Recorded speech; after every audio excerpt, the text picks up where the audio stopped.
Spoštovani, sedaj bomo nadaljevali kar z naslednjim predavanjem. In sicer predavala nam bo izredna profesorica, doktorica Draženka Pongrac-Barlović, ki je zaposlena na kliničnem oddelku za endokrinologijo, diabetes in presnovne bolezni v UKC v Ljubljana in katedri za interno medicino na Medicinski fakulteti Ljubljana. Njeno raziskovalno delo obsega predvsem preučevanje diabetesa, zato nam bo danes predavala o povezavi inzulina in dopamina. Profesorica Pongrac-Barlović, vabim vas na oder. En aplavz za profesorico. Hvala.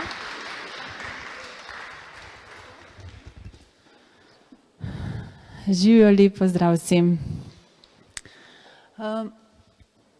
Čeprav sta inzulin in dopamin ena glavnih predstavnikov dveh temeljnih regulacijskih sistemov v telesu, hormonskega in živčnega sistema, in sta seveda ta dva sistema zelo med sabo povezana.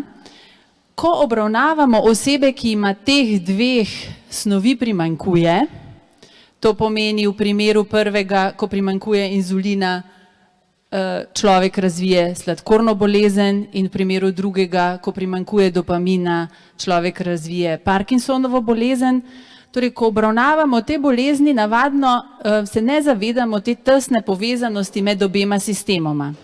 Ampak vam bom poskušala v tem predavanju predstaviti, zakaj je pomembno, da bi se tega zavedali skozi diabetološke oči. Naprej, prosim. Kaj je v bistvu sladkorna bolezen, na kratko? To je stanje kronično zvišane koncentracije glukoze v krvi.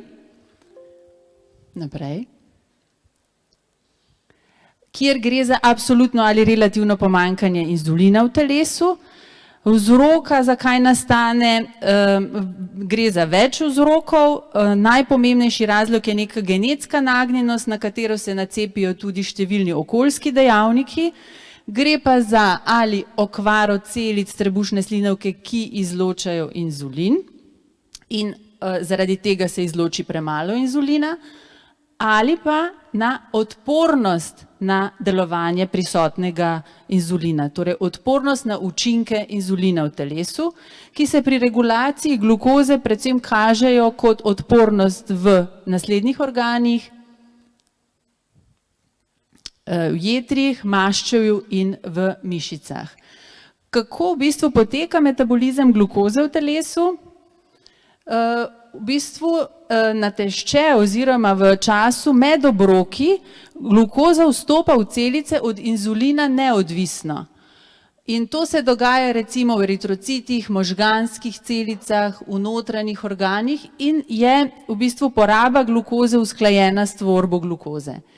Kaj pa po obrokih, ko nenadno pride iz prebavnega trakta veliko glukoze v krvni sistem, takrat pa ta višje glukoze na hitro vstopa od inzulina odvisno, predvsem v 80% se uskladišči ta glukoza v skeletnih mišicah, potem pa tudi še v jetrih in v maščevju.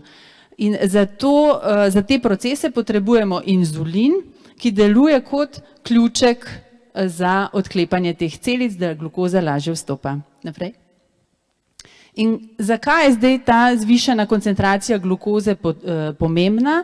Že zdavnaj so opredelili, da v bistvu zvišana koncentracija glukoze po teh treh poteh vodi do povečanja oksidativnega stresa, preko tudi znižanja antioksidativnih snovi v celicah in zaradi tega prihaja do poškodb celic in organov s pomočjo teh kisikovih radikalov, ki okvarjajo celice. Naprej, prosim. In to vodi do različnih kroničnih zapletov, tako tistih, ki prizadenejo drobnožilje, predvsem drobnožilje oči, ledvic in perifernega živčevja, kot tudi tistih, ki prizadenejo velike žile, torej makrovaskularni zapleti in se kažejo kot srčni infarkt, možganska kap in periferna arterijska bolezen, mašenje žil na nogah. Naprej, prosim. Torej, Kako pa zdravimo sladkorno bolezen?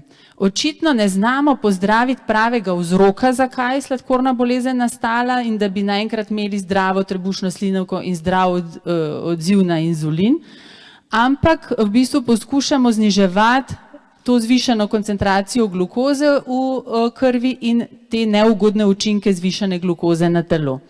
Uporabljamo tako stopenjsko zdravljenje, kot ste videli, od nefarmakološkega zdravljenja, torej zdrav življenjski slog preko tablet in inzulina in injekcijske terapije, tako da targetiramo različna prijemališča in to so jetra, torej z metforminom, lahko kar naprej z metforminom targetiramo metabolizem v jetrih predvsem, potem z sulfonilsečninami, GLP-1 receptorskimi agonisti in DPP-4 inhibitorji pospešujemo izločanje inzulina iz trebušne slinavke.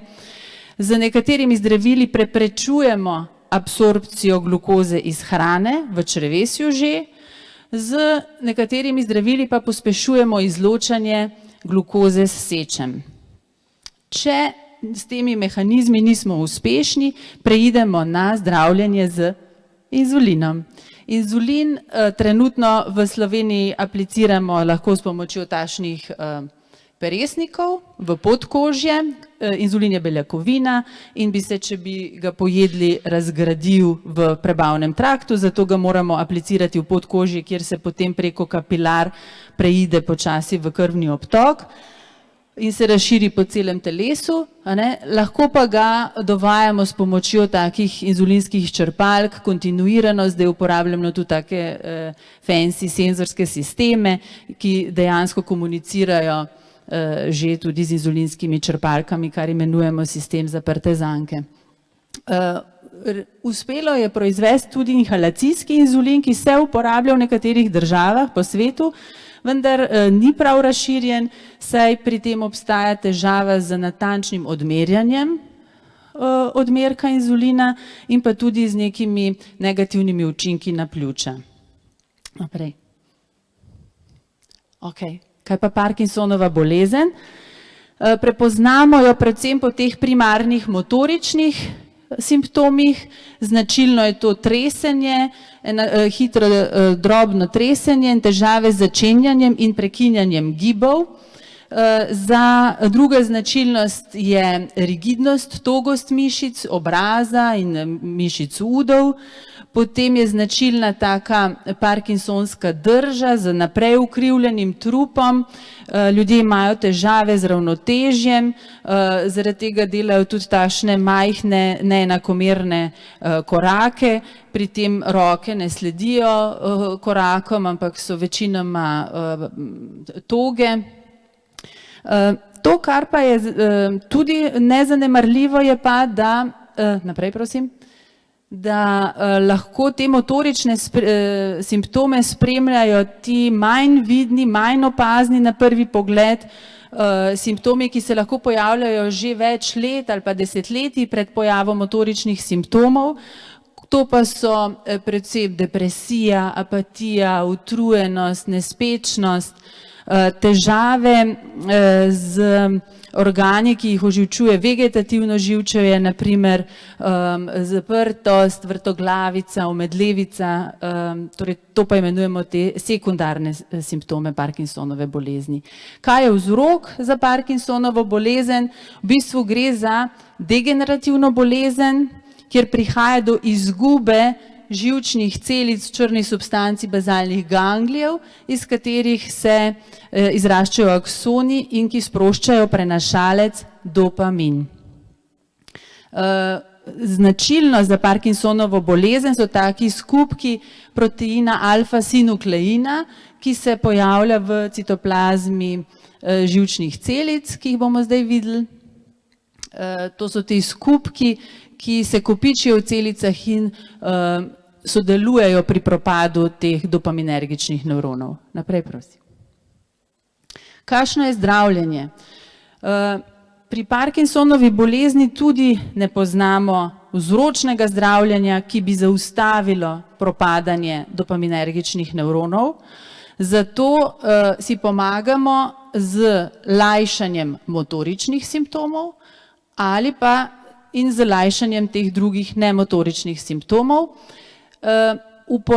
Najbolj uporabljeno zdravilo je levodopa, to je snov, ki se v možganih pretvori v dopamin in izboljšuje te motorične simptome. Težava je, da je to zdravilo najprej zelo učinkovito, s časoma se mu učinkovitost manjša, pojavljajo se tudi neželeni stranski učinki v obliki nekih neželenih zgibkov ali pa psihičnih težav. Pojavljajo se tudi tako imenovani izklopi, ko kar naenkrat nepričakovano človek ne more več izvesti giba in ti izklopi postajajo zelo moteči. Pri izogibanju tem izklopom si pomagamo s kontinuirano aplikacijo dopamina, tudi je taka črpalka, po kateri teče levodopa kontinuirano v podkožje, podobno kot smo prej imeli na inzulinsko črpalko, ali pa v obliki gela, ko potuje s tako prenosno črpalko levodopa v obliki gela direkt preko takega kirurško narejenega porta v črevo. Uporabljamo pa tudi poleg levodope snovi, ki delujejo kot dopamin ali pa blokatorje razgradnje levodope. Včasih, ko bolezen zelo napreduje, je prišlo upoštev tudi kirurško zdravljenje v smislu palidotomije, talidotomije, ko je kirurg dejansko prerezal tiste živčne poti, ki so povzročale težave bolnikom, zdaj pa se uporablja tole kirurško zdravljenje, stimulacija globokih možganskih jeder, pa imamo eno slikco, boste videli, v bistvu kirurg vstavi elektrode na področja teh globokih možganskih jeder in te elektrode so z žico povezane z takim možganskim spodbojevalcem, ni srčni spodbojevalnik, ampak možganski spodbojevalnik in ta generira impulze, ki potem dražijo ta jedra in omogočajo gibanje bolnikom s Parkinsonovo boleznijo. Za lajšanje nemotoričnih simptomov pa uporabljamo pač antidepresive, laksative, pač bolezni, ki lajšajo te druge spremljajoče simptome. Naprej. Ok. In kje je zdaj to stičišče med obema boleznima? Naprej. Že opazovalne raziskave so pokazale, da imajo osebe s sladkorno boleznijo večje tveganje tudi za pojav Parkinsonove bolezni, da imajo tiste osebe s Parkinsonovo boleznijo, ki imajo pridruženo sladkorno bolezen, večji kognitivni upad in tudi bolj izražene motorične simptome povezane z neravnotežjem in nestabilnostjo pri hoji. Ugotovili so tudi, da ima 80% ljudi s Parkinsonovo boleznijo vsaj neko motnjo tudi regulacije glukoznega metabolizma, ali diabetes ali preddiabetes. Naprej, prosim. Mogoče malo presenetljivo za koga, jaz sem tudi prvič zdaj to prebrala, ko sem se za to predavanje pripravljala, da v bistvu beta celica, ki je znana po tem, da izloča inzulin iz trebušne slinavke, torej to je beta celica v trebušni slinavki, ima v teh istih sekretornih granulah tudi dopamin. In vso sintetsko mašinerijo, ki je pomembna, potrebna za sintezo dopamina in izločanje dopamina. Ne samo to, v teh beta celicah trebušne slinavke se pojavlja tudi beljakovina alfa-sinuklein in oba dva dopamin in alfa-sinuklein modulirata izločanje inzulina. Torej se vpletata v nek periferni, lokalni metabolizem glukoze. Naprej. Poleg tega ima inzulin tudi učinke v možganih. O tem mogoče premalo vemo, zato ker možgane ne vidimo kot tisto glavno tkivo, ki potrebuje inzulin za vstop glukoze v možganske celice, ampak inzulin ima vrsto še drugih poti aktivira, ki so pomembne za normalno delovanje celic. Recimo, najbolj znana, najbolj raziskano področje vpliva inzulina v možganih je to, ko se inzulin, ko vpliva na dopamin, ki velja za nek vodilni prenašalec v možganih, ki je povezan z nagrajevanjem v povezavi s hrano.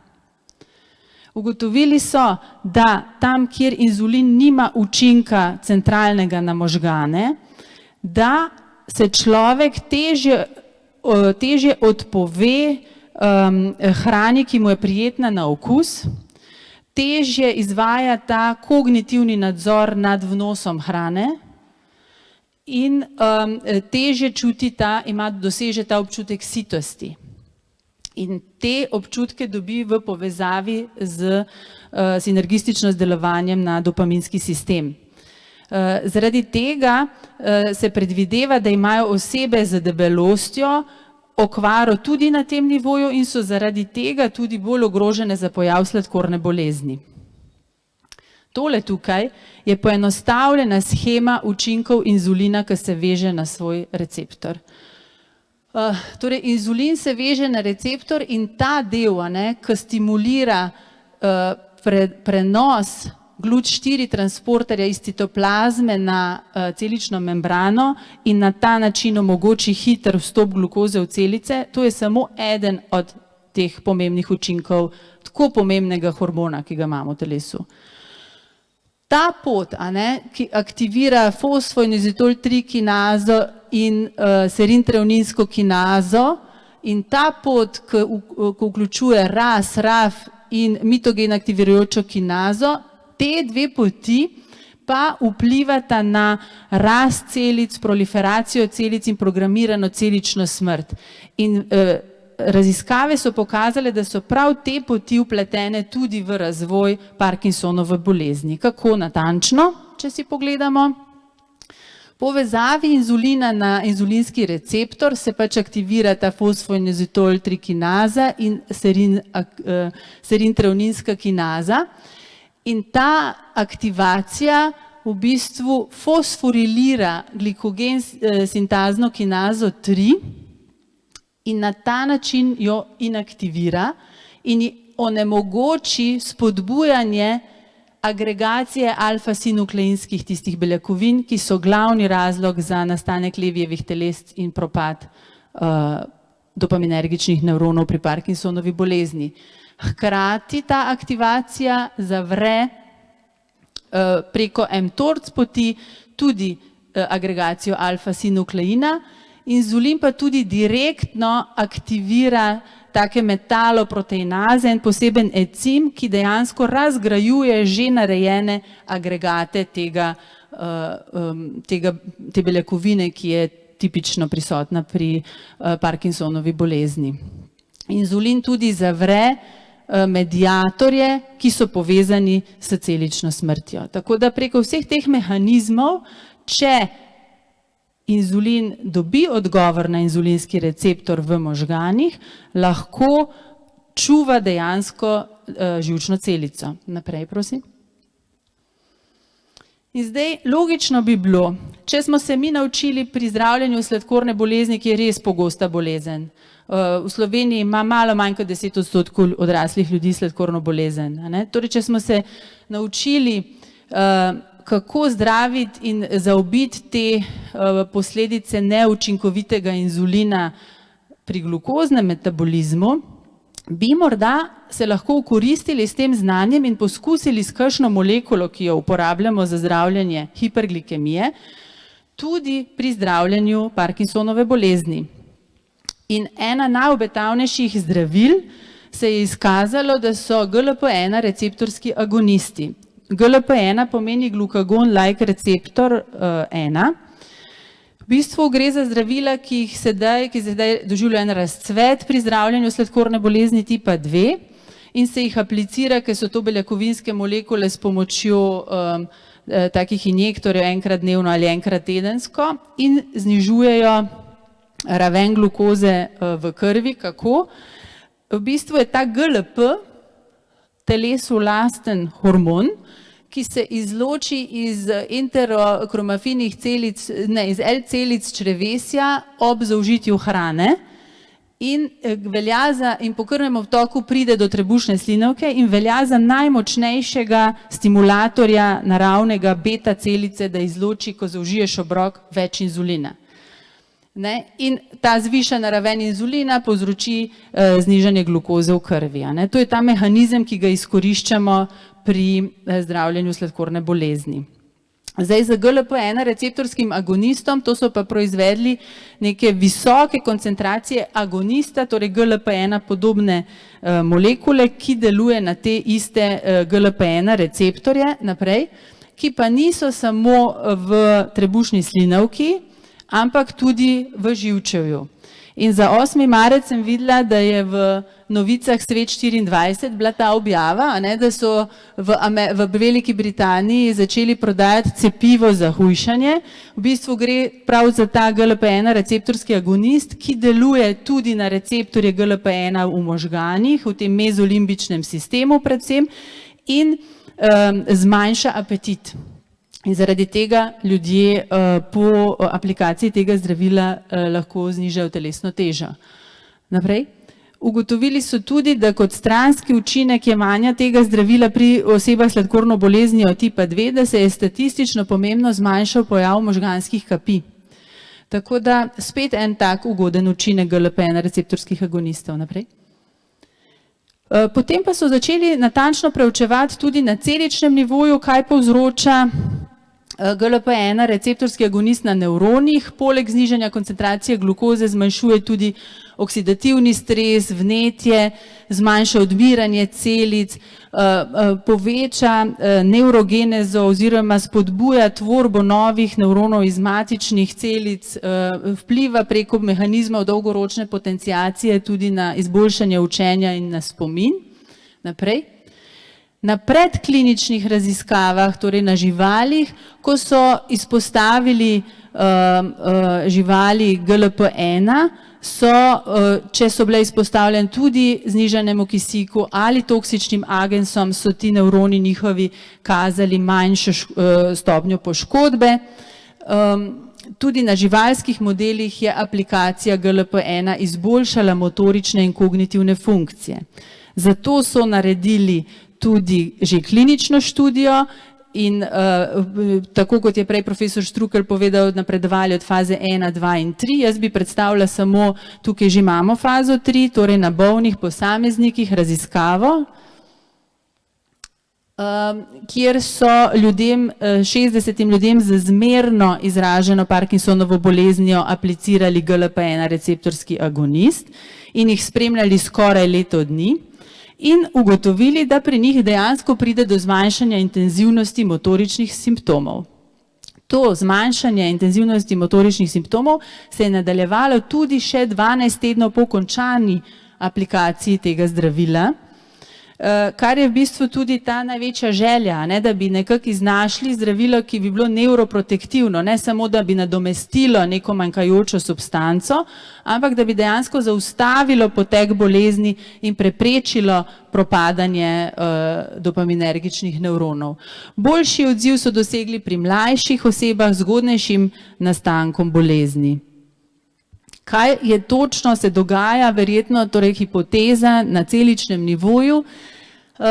Mogoče boste prepoznali zdaj to pot, podobno kot pri inzulinu se sproži, ko se GLP-1 receptorski agonist veže na receptor GLP-1 v nevronu, se sprožijo te podobne, aktivira se ta serintreoninska kinaza in MAPK in stimulira celično rast, proliferacijo, deluje antiinflamatorno, povečuje sinaptično plastičnost.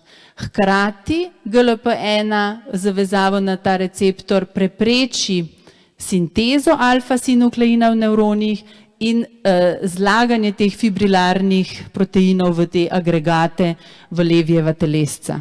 Tako da so dejansko tudi na celičnem nivoju pojasnjeni mehanizmi ugodnega učinka zdravila, se pa morajo še potrditi ti ugodni učinki še na kakšnih študijah v multicentričnih raziskavah. Naprej, prosim. Torej, če zaključim, vse več raziskav se dejansko ukvarja ravno s to povezavo, kakšno vlogo ima inzulin kot neuromodulator in kakšno vlogo ima dopamin kot metabolični regulator. Izgleda, da je ta skupni mehanizem za obe bolezni, sladkorno bolezen tipa 2 in Parkinsonovo bolezen prav inzulinska rezistenca, torej ta odpornost na učinke inzulina, ki se jo da z nekaterimi zdravili zaobiti tudi na centralnem nivoju, torej v možganih. Nekatera zdravila dejansko postajajo potencialno zdravila, ki ne bojo samo nadomeščala manjkajočo substanco pri Parkinsonovi bolezni, ampak bojo dejansko delovala zaščitno na ohranjanje nevronskih celic.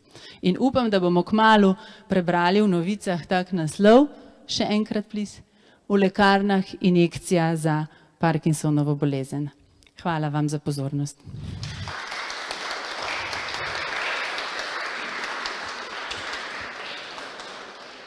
Najlepša hvala za vaše predavanje. Prejeli smo tudi nekaj vprašanj. In sicer prvo vprašanje je, ali je incidenca Parkinsonove bolezni zelo različna pri različnih tipih sladkorne bolezni, torej tip 1 in tip 2. Če ja, zakaj je temu tako? Ja, seveda. To se mogoče premalo poudarila. V bistvu je celo moje predavanje se naslanja na sladkorno bolezen tipa 2, ki je najpogostejši tip sladkorne bolezni, najpogostejša vrsta in je tudi neke vrste degenerativna bolezen, tako kot tudi Parkinsonova bolezen. V bistvu ima sladkorna bolezen recimo tipa 1 čisto druge patofiziološki mehanizem, tam prihaja do avtoimunske destrukcije beta celic, ki izločajo inzulin in gre za čisto druge procese, ki nimajo povezave s Parkinsonovo boleznijo. Tako da je to res, hvala za vprašanje, treba poudariti, da se to tiče sladkorne bolezni tipa 2. Najlepša hvala. Potem je nekdo vprašal, ali bi preventivno jemanje agonista GLP-1 pri rizični populaciji za Parkinsonovo bolezen delovalo ugodno in odtehtalo neželene učinke. Ja. Jaz bom tukaj kar, to je spet podobno vprašanje, s to preventivo. Meni se zdi, da bi mogoče še najbolj preventivno delovali, če bi se od danes naprej vsi odločili zdravo jesti pa zdravo gibati. Že to, da smo tukaj ni glih zdravo, zato ker sedimo. Po priporočilih za osebe s sladkorno boleznijo bi vsako 30-minutno sedenje bilo treba prekiniti že z vstajanjem in s hojo. Tako da v bistvu to ni hec, izkazalo se je, da je mediteranska prehrana, pretežno zelenjavna prehrana z veliko antioksidanci, zaščitna tako za pojav sladkorne bolezni, kot tudi za pojav nevrodegenerativnih bolezni, kot tudi za pojav karcinomov, srčno-žilnih bolezni, tako da reši vse. Samo upamo, da nismo med tistimi, ki imamo hudo inzulinsko rezistenco v možganih, pa da nam te mehanizmi upiranja določenim drugim vrstam hrane, da nam ne bi šlo tako dobro od rok. V redu, hvala.